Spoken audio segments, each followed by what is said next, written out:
to snap it, and it's Trey Burton who throws caught. Foles, touchdown. Here he goes. It's Hester. Inside the 30.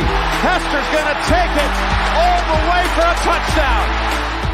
Fields stumbling, trying to cut it back. Justin Fields making magic happen. There goes Fields. Touchdown! Hurts on first down, fires downfield. It's Deshaun Jackson back in the lineup. Missed the last 7 games, and he will take it 81 yards. A somersault into the end zone. His first touchdown of the season.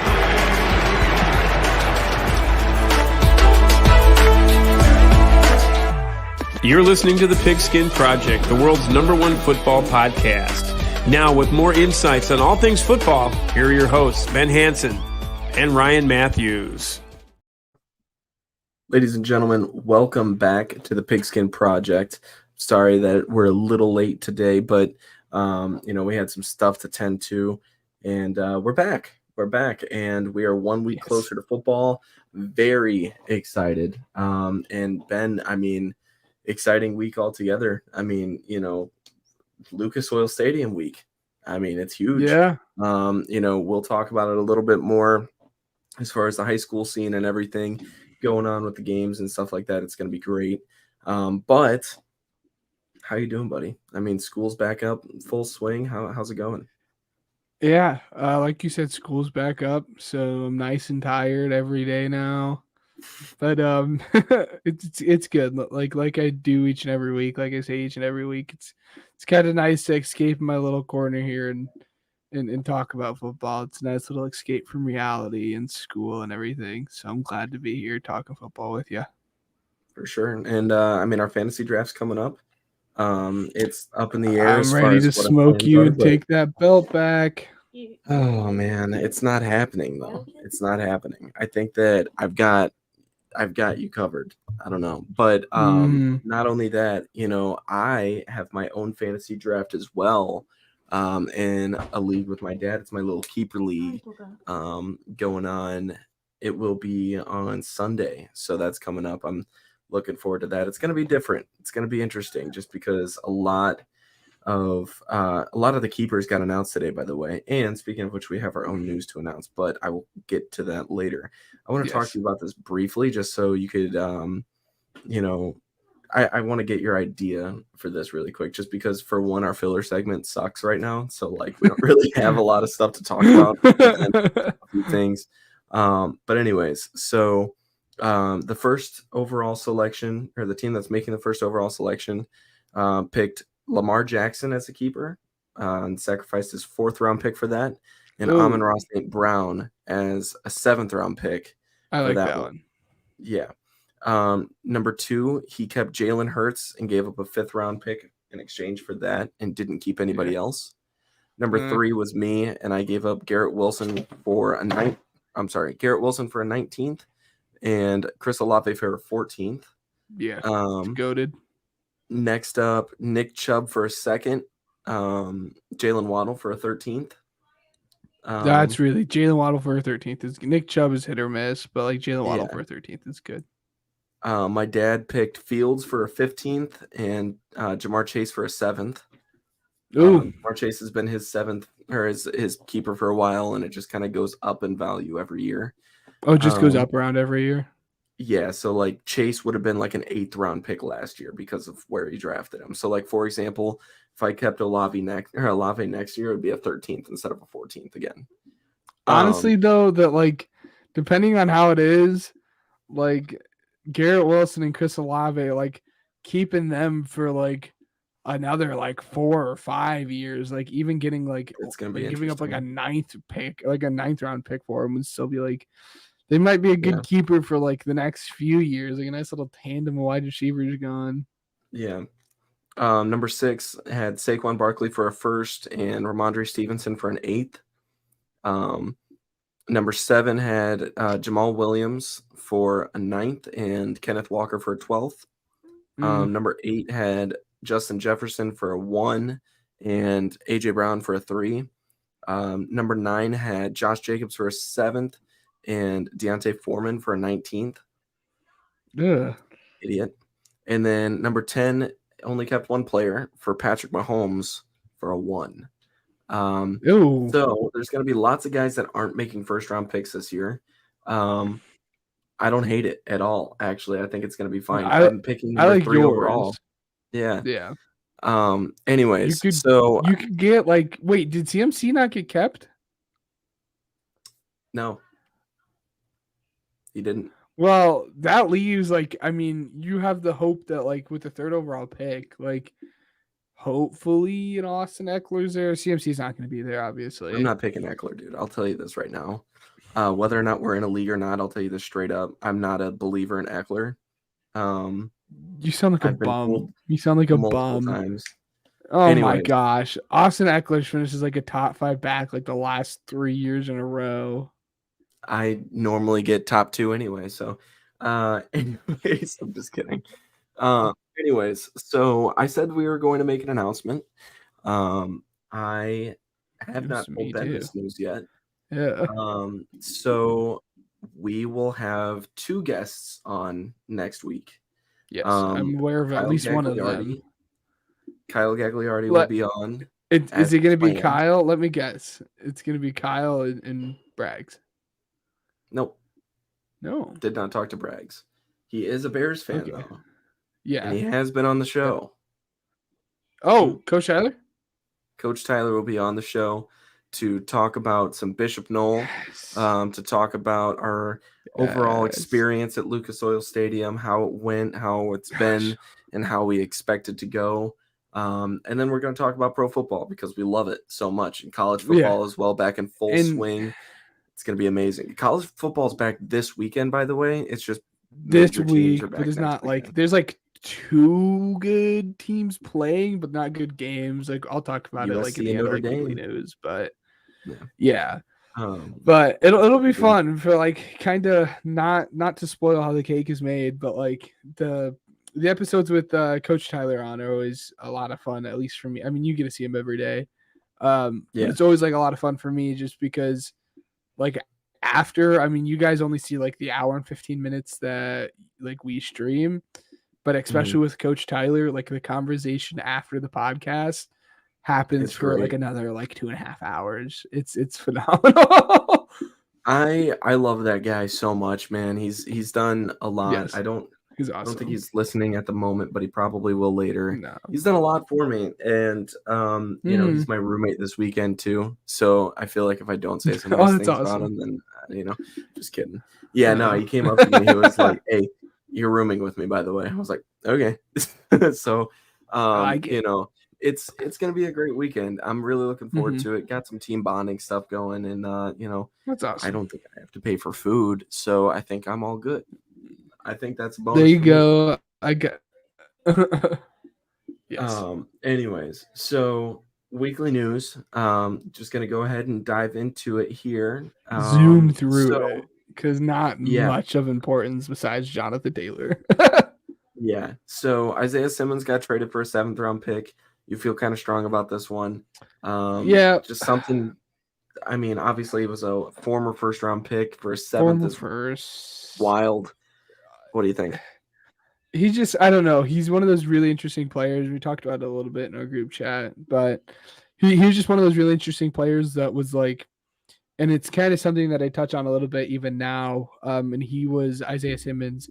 Kind of was a big lesson for me in terms of scouting and whatnot when it comes to, there's a fine line between like a do-it-all player and a positionless player. And she's up right now. What is she doing? You have to teach tomorrow. Oh, it's only 10. It's fine. Anyway, continue. Yeah. I'm sorry. But there's a fine line between like a positionless player and a player without a position, and that's kind of what Isaiah Simmons was.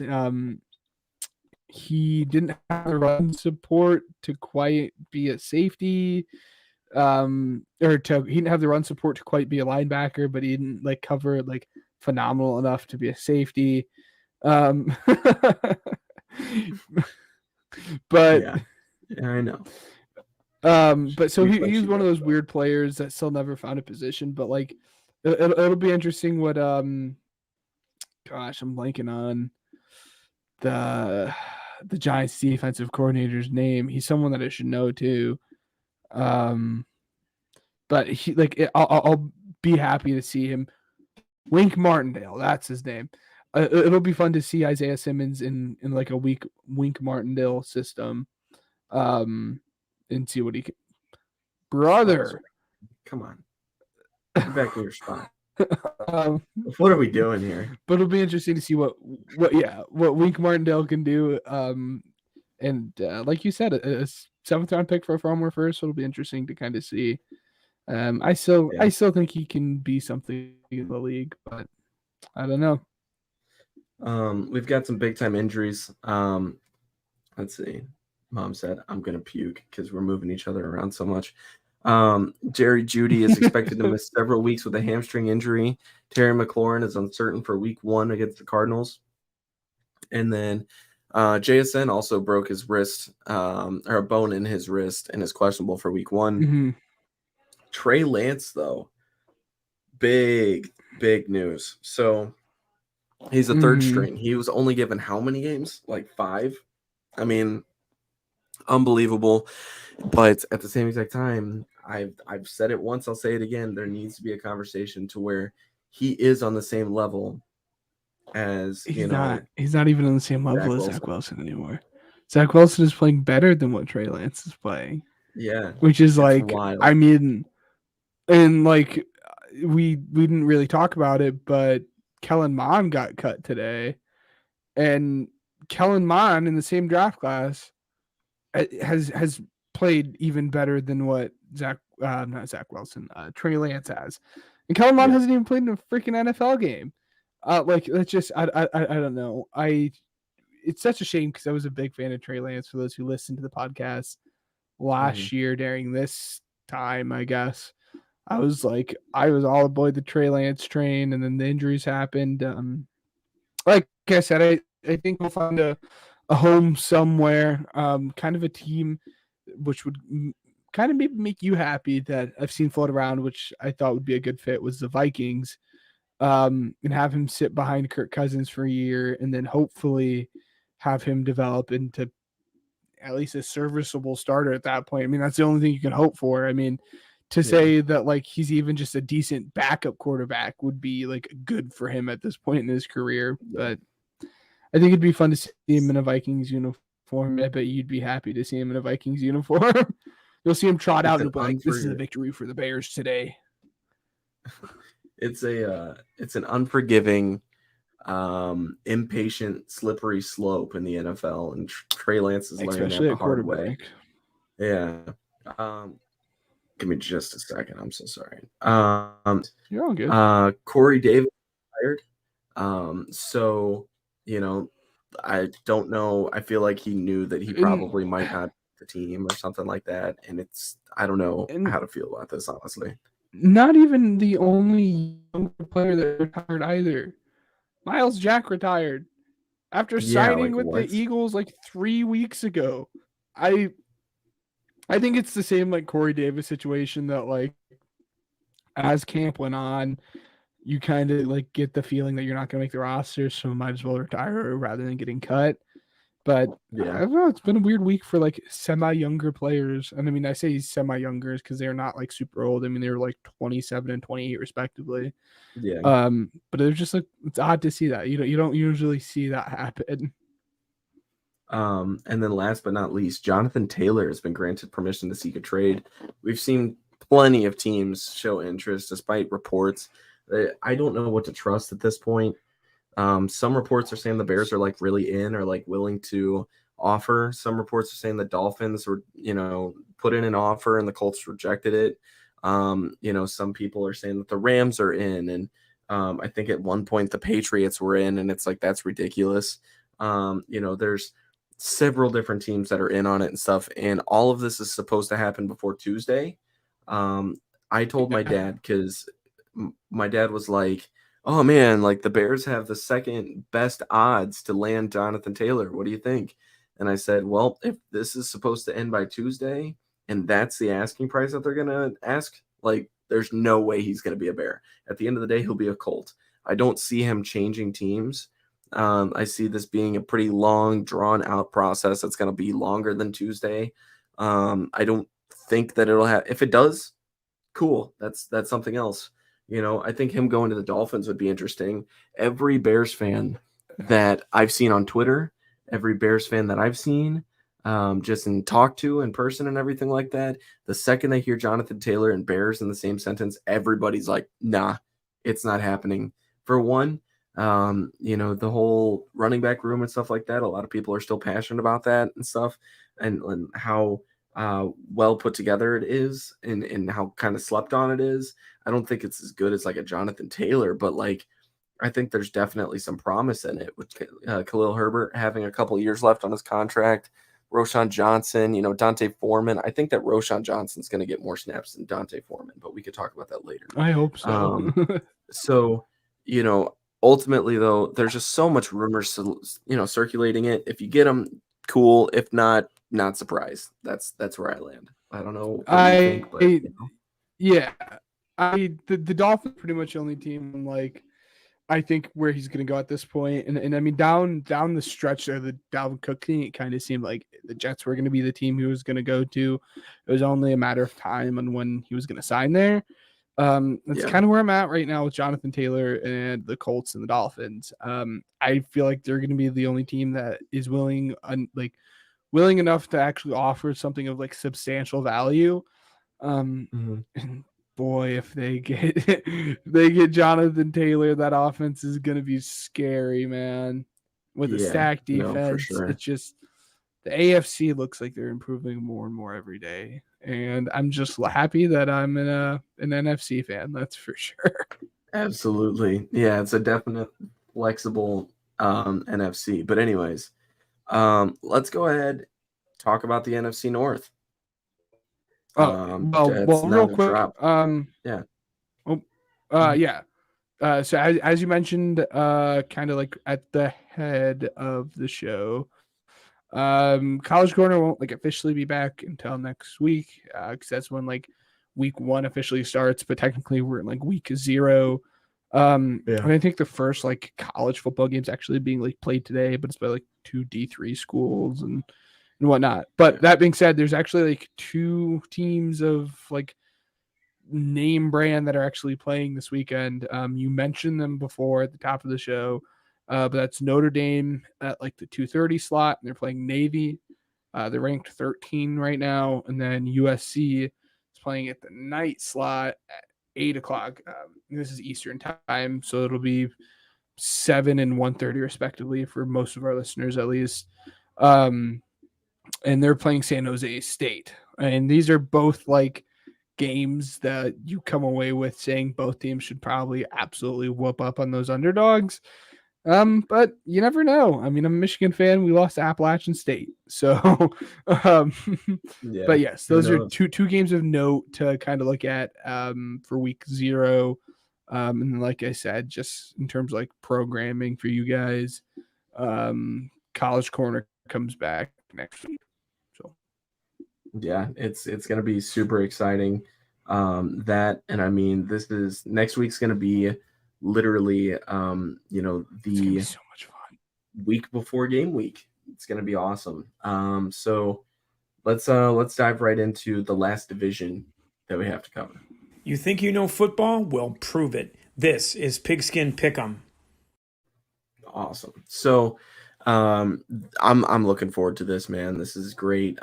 This is the last division, and it's been planned by me specifically. I'm looking forward for next week having Coach Tyler and Kyle both in here while we do the schedule predictions.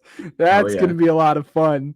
Like that's one of those things where I'm like, I'm going to sit back and I don't even want to talk for this segment when these guys are here. Hey, I was going to say with me in there as well, just I mean, it's 2-on-1. We cornered the Packers fan. What can I say? Is it by design? I might have to be an honorary Packers fan to help Kyle here. I might have to find a new co-host. Anyways. Well, and I'm a Jordan Love fan. We'll get to it next week though.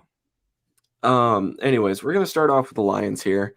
They're our season opener, taking on the Chiefs in Kansas City.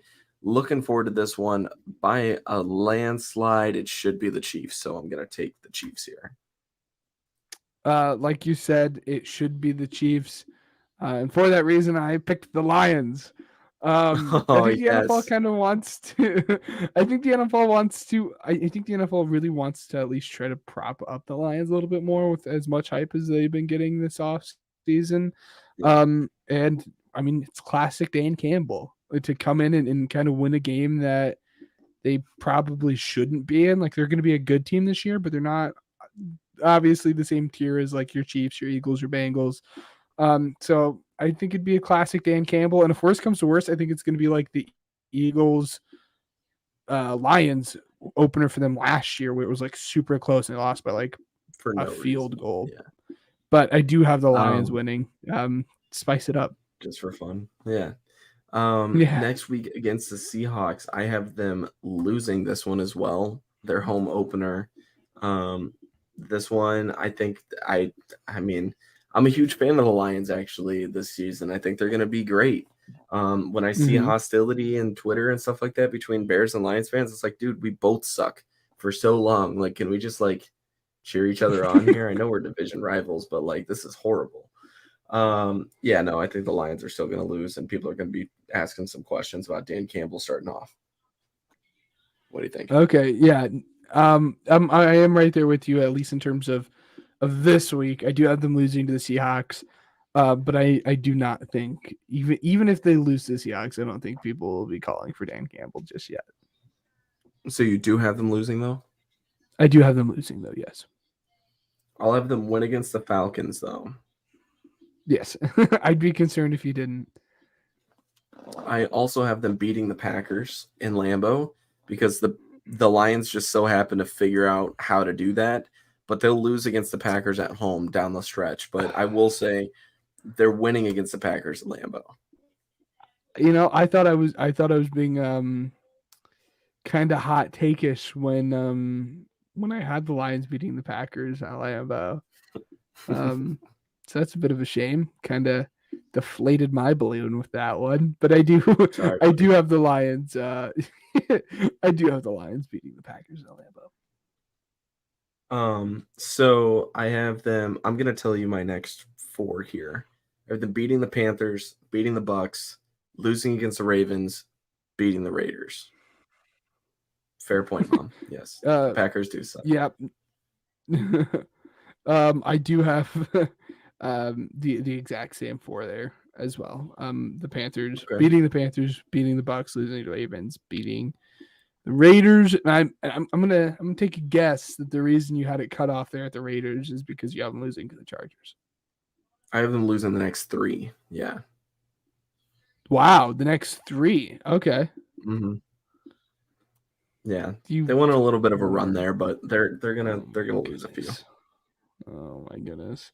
Well, you can take a guess of which of the next three I have them winning. So I have them for you. I would say losing against the Chargers, winning against the Bears, losing against the Packers. Yep, exactly. That is exactly what I have them doing. Losing against the Saints in the Dome. Saints are a sleeper team, man. I'll be honest with you. I don't know. Am I making I have you them rethink beating here? the Saints. I have them beating the Saints. They have like we went like super in depth for no reason when we went over the kind of the schedule here with the Saints.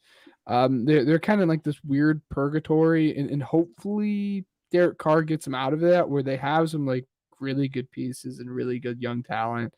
But I've had so much like hope for the Saints the last 2-3 years, especially when they got Jameis Winston. I'm like, this is going to be the season. But they've always kind of disappointed me. So I'm kind of at the point with the Saints that I'll believe it when I see it. Until I do, I'm not going to. So I do have the Lions beating the Saints. Gotcha. Yeah. So I'm changing my pick. I'm making it so that the Lions beat the Bears at home. But the Bears are going to beat them at Soldier. Okay. And then I have them losing against the Broncos, winning against the Vikings, losing against the Cowboys, and then winning against the Vikings and finishing 9-8. Okay, so we're a little more kind of. We're not even kind of close. I don't know why I said that. I do have them losing against the Bears, though. I'm sorry, buddy. I have the Lions beating the Bears twice. You But just then I said had lose them. against the Bears, but it's fine. It's cool. It's whatever. It's because I have Bears L. I'm sorry. I have the Lions winning and the Bears losing. Then I have them beating the Broncos, losing to the Vikings, losing to the Cowboys, but then beating the Vikings a second time around, putting the overall record for the Lions on the season at a cool 10-7, which probably is going to be enough based off of the record. Wow, that means we'll get to it. The division is being played week 18 against the Vikings. And you guys can assume based off the record what I have the Vikings at. But yeah, it'll be a fun division to follow because I feel like any of the four teams could kind of win that. Which is weird to say because I'm not quite all the way in on the Bears yet, but there is a path for the Bears to do it at least. So this next one is funny. We're doing the Vikings next. Let's break it down just 3 games at a time. I have them winning against the Buccaneers, losing against the Eagles, losing against the Chargers. Yep, same. I wonder if we'll be the exact same. It'll be interesting. Winning against the Panthers, losing against the Chiefs, winning against the Bears. Yep. Well, we're the same right now. Losing against the 49ers, losing against the Packers, winning against the Falcons. This is getting creepy, man. I swear. This might be the first. I don't want to jinx it just yet because we're only halfway through the season. But I wonder if this is gonna be the team that we go like 100% on when it comes for picking. Winning against the Saints, winning against the Broncos, losing against the Bears. Yeah, hit me with the last 5. Hit me just straight up with the last 5. Winning against the Raiders, losing against the Bengals, winning against the Lions, winning against the Packers, losing against the Lions. Oh, we switched the Lions, didn't known. We? Yeah. No, I have them. Wait.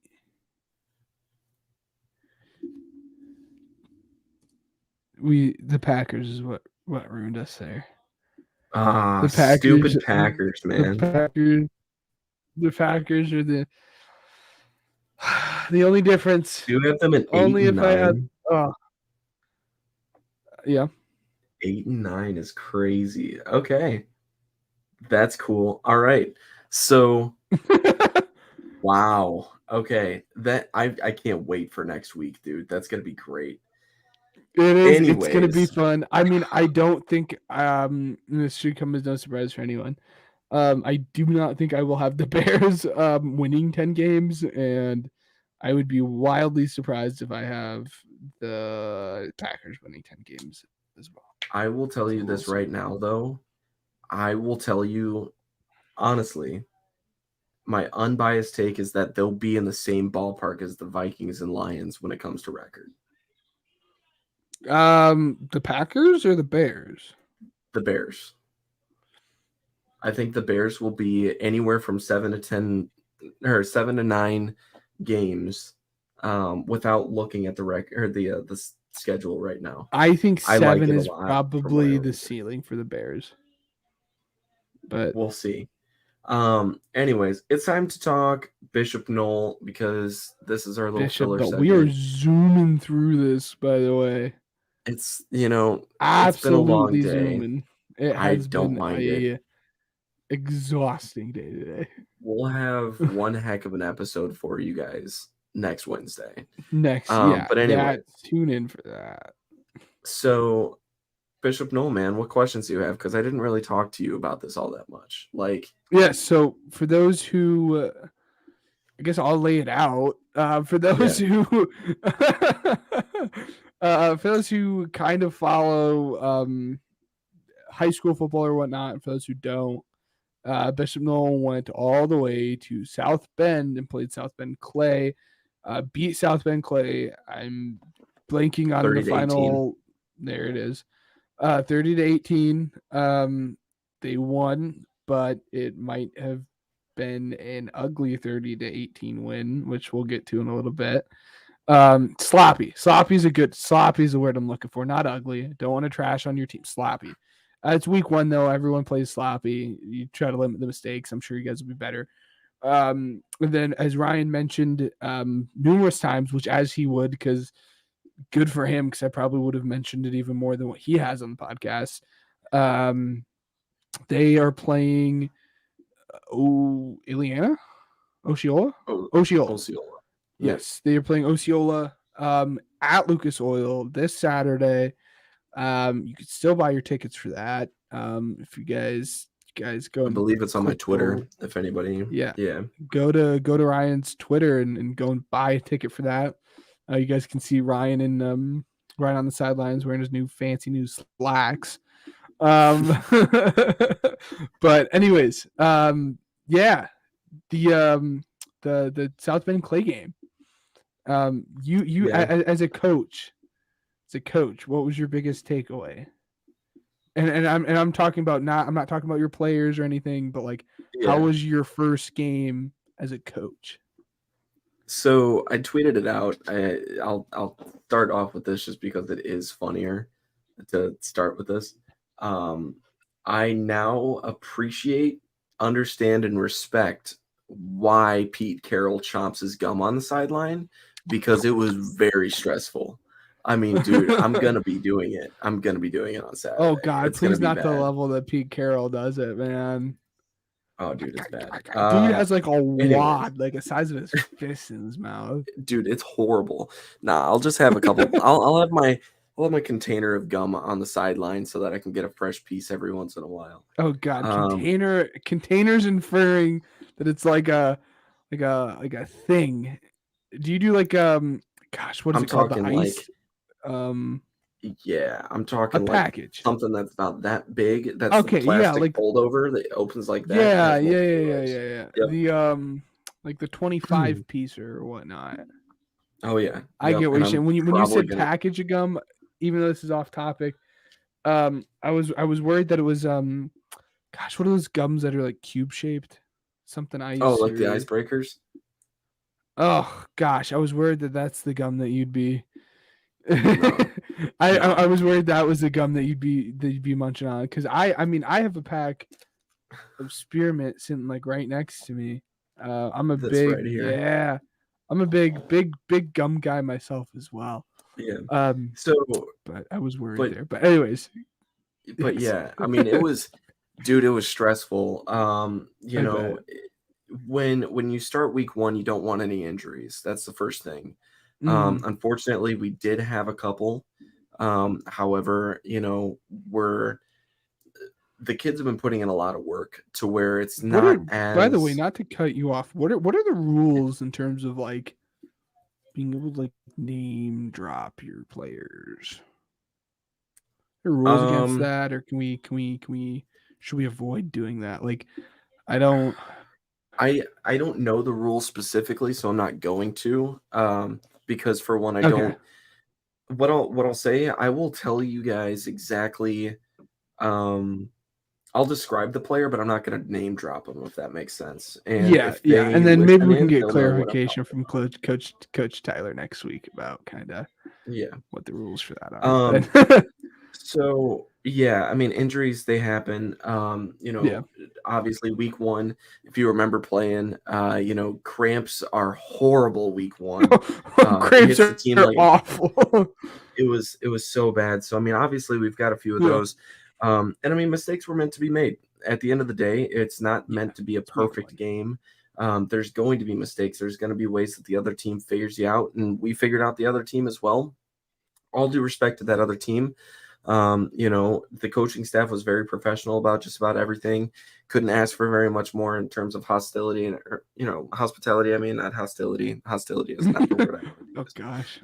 But yeah, I mean, it was competitive all the way through. And one thing that I really took away from it is the players on the sideline and the people in the stands have no clue what the call is from a referee Mhm. unless you're on the sideline and fully attentive on the situation. So when people complain about certain things and your team complains about it, 9 times out of 10, you want to tell them to shut up. Like, you don't know what you're talking about, so please just stop. Yeah. So, and obviously I don't mean any disrespect towards anybody specifically, but that's another thing that I took away from it.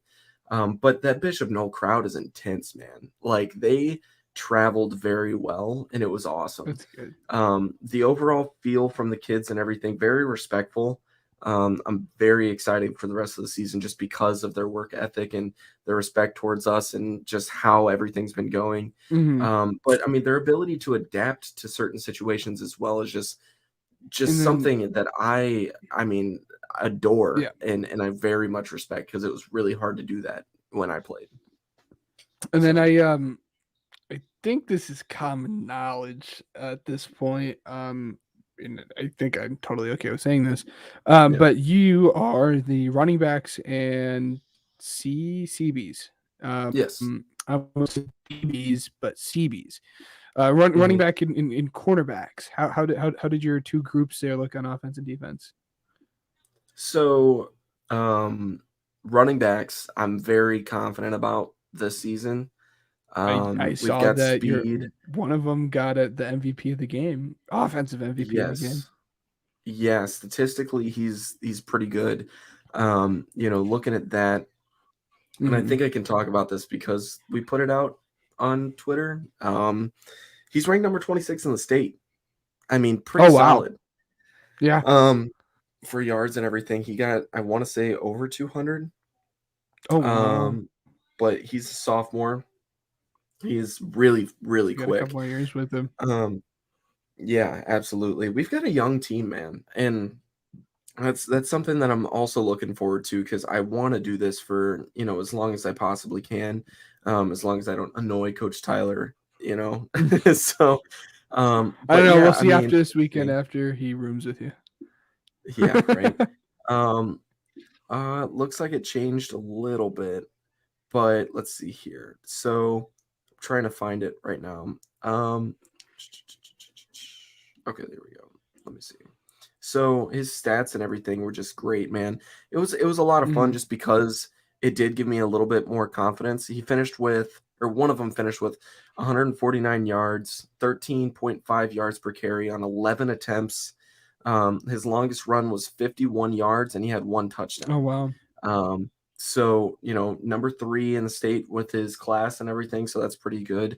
And then for my second running back that got the most amount of time, he had 8 attempts, 65 yards and one touchdown when he should have had 2 or 3, but we still scored those times and everything, so it doesn't matter. But Yeah. stats at the end of the day, they don't mean anything, but it should tell you a little bit Nope. about what that position group can do.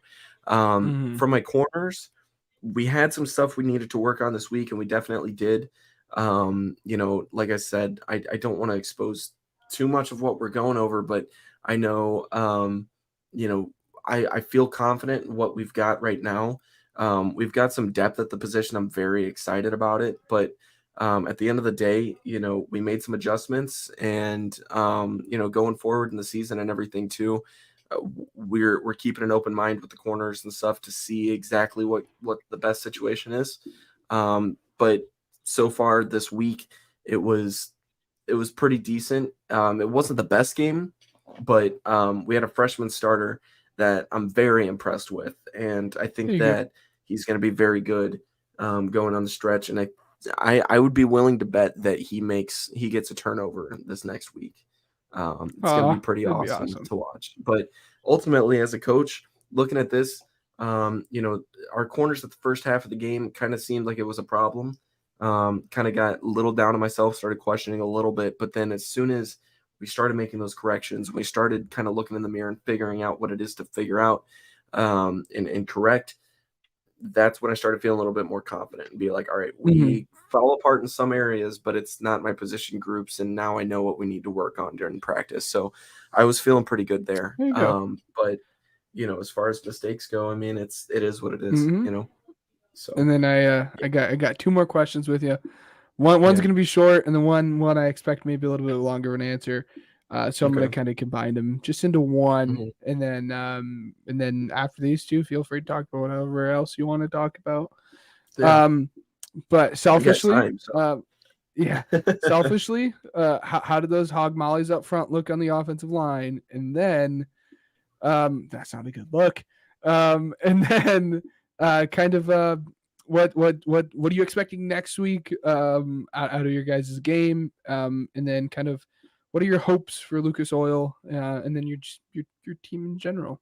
Your team, but then also, I mean, you've already mentioned a little bit about your running backs and quarterbacks, but yeah. So the line in itself,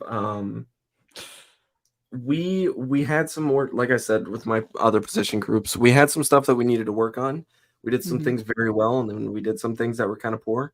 But at the end of the day, we're looking at some things that, definitely needed, some work. And with that's the beauty in game days, right? Is like we go into it thinking that we have it all covered and everything, and then at the end of the day, we do some things well, and we do some things wrong. But going at it week by week and one day at a time, like we do, figuring out what those things are that we need to do, and doing them correctly throughout the week and everything. That way we can be stronger going into the game.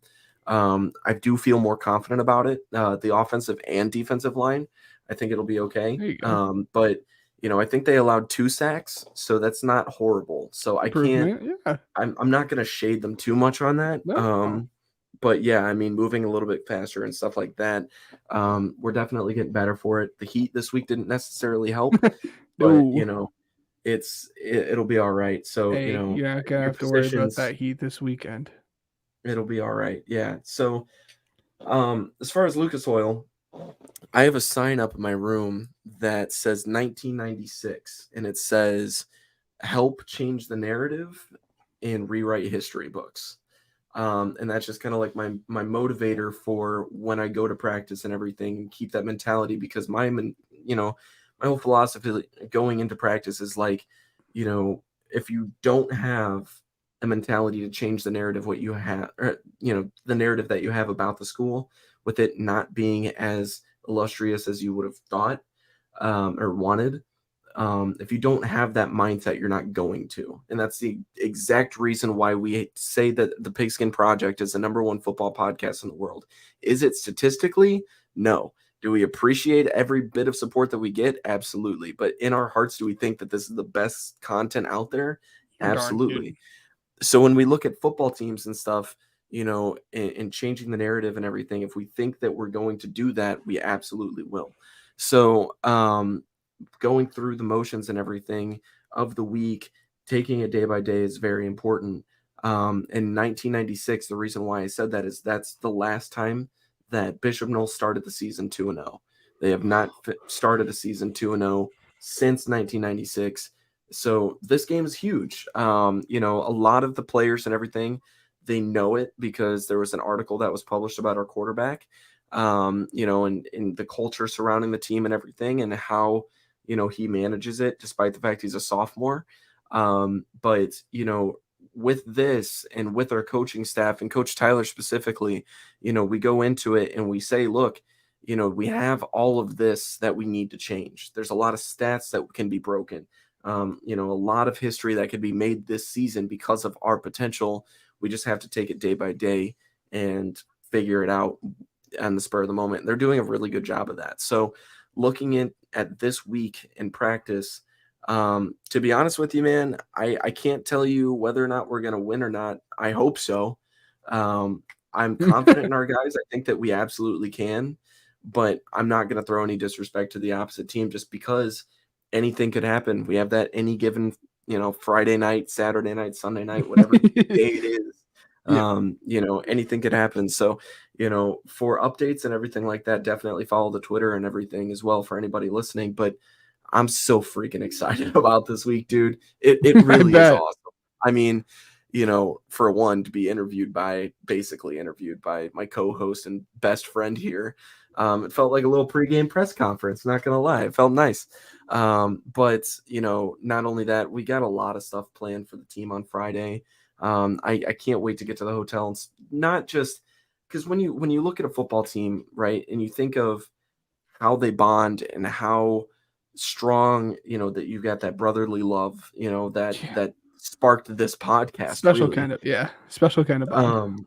It's crazy. And so when you look at this as well, I think that there's obviously it's not the same as what the players have with each other, but there has to be some kind of trust and bond and connection between the coach and player.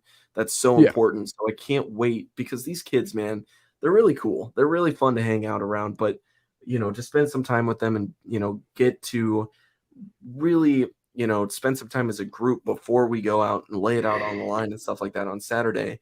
I can't wait for that, man. It's going to be awesome. And then to just go into, one of the nation's biggest stadiums and perform like that, it's an absolute honor. And I know every kid is not taking this for granted. Every kid is motivated to be there. So, I'm happy that they get the chance for this, because it doesn't come a lot, I will say. So ultimately it's going to be a banger, man. I can't wait. Yes. Pictures and everything. I am don't know disappointed I can't be there. Dude, I'm going to be FaceTiming you from the locker room. It's going to be awesome. Side note, didn't tell you this. I'm cool. At work and I would answer it. Side note, it's so cool that they do this.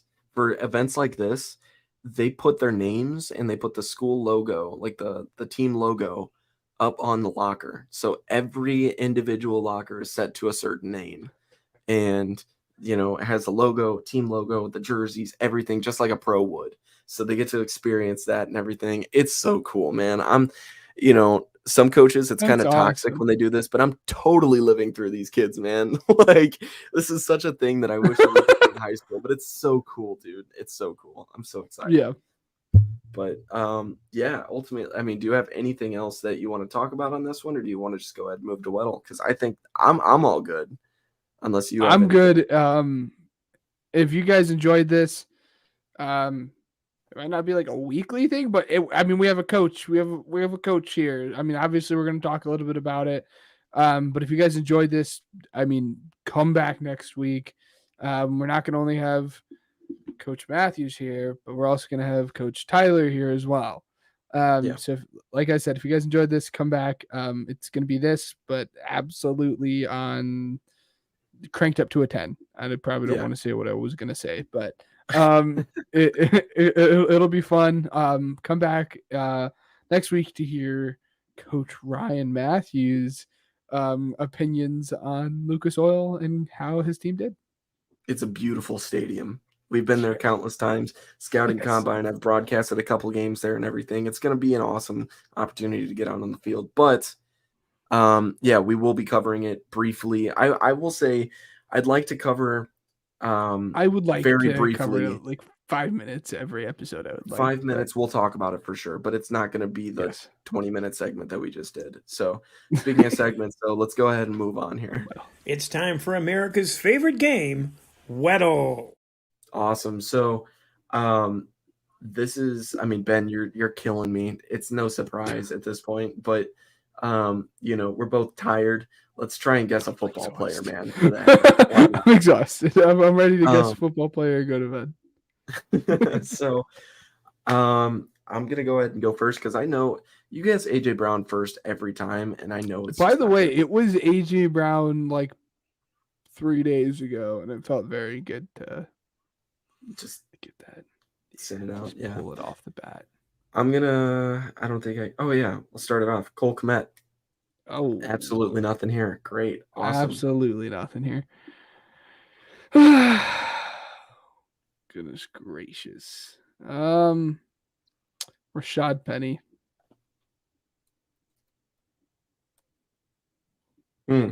Awesome. Hmm. Wide receiver. He's a little old, whoever this is. I'm going to say, I don't think it's him, but No. okay.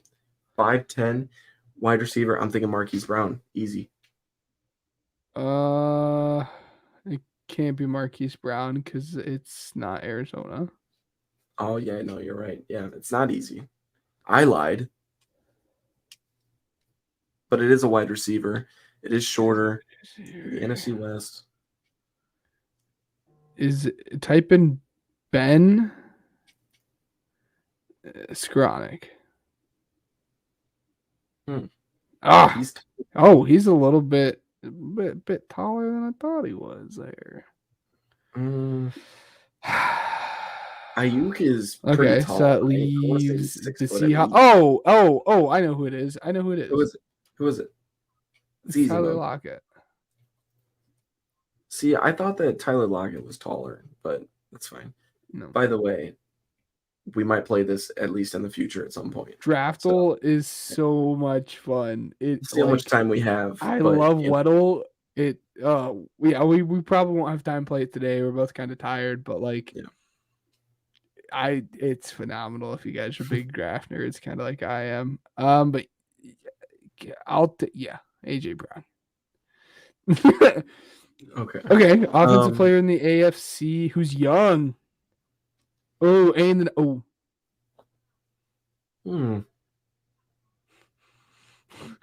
Okay.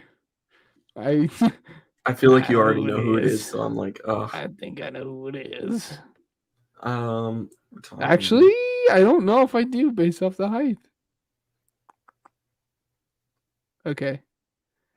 I think I know who it is again. Okay, I do know who it is. Oh, I know who it is. You better get it here, pal. For the jokes, I'll just Deuce Vaughn. Okay. No, the number doesn't work out. I'm thinking between like two different running backs, but the number doesn't work out for one of them, and the height doesn't work out for the other one. We'll go with Kenny Walker, but I don't think the number works out. But that's who came into my head because I think he's 7. Ooh. Oh, he's 9. Oh. That's a shame. Okay.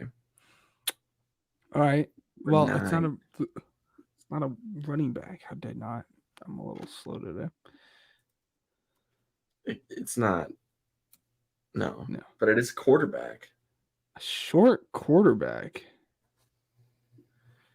in the North, or a short young quarterback. Oh, Bryce Young. Dang it. Dang it. Do you want to play a round?